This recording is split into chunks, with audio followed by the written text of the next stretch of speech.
Matagumpay na isinagawa ang Balik Academia Send-Off Ceremony ng Regional Mobile Force Battalion 15 sa ilalim ng programang Panagaywan Itikilyan na ginanap sa Caglayan Corner, Apayao nito lamang ika-4 ng Setyembre taong kasalukuyan. Narito ang ating panayam kay Police Colonel Tagol na kung saan ay kanyang ibibigay diin ang kalagahan ng aktibidad na ito. Nandito po tayo sa Poder, Apayao para iusad po ang ating proyekto, yung Panagaywan Itikilyan.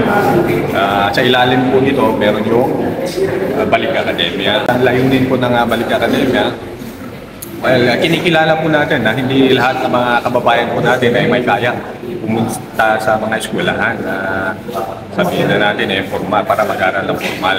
Ito po ay para sa mga sa financial na yung abilidad. No?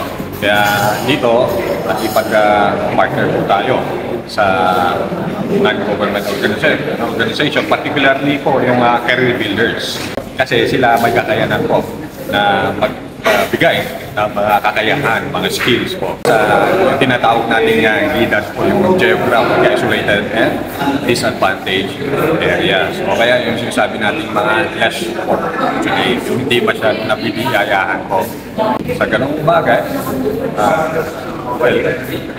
hindi lang yung sarili nila, may tataguyod nila kundi yung pamilya nila. Ika nga ng ating presidente sa bagong Pilipinas, sa progreso dapat may pakialam ang lahat. So ganito na po ang ginagawa po natin.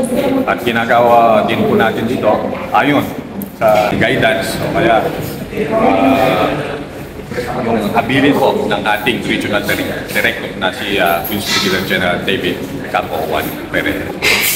Ang ganitong klaseng aktibidad ay isang patunay sa pagtulong na ginagawa ng ating pambansang kapulisan para sa mamamayan.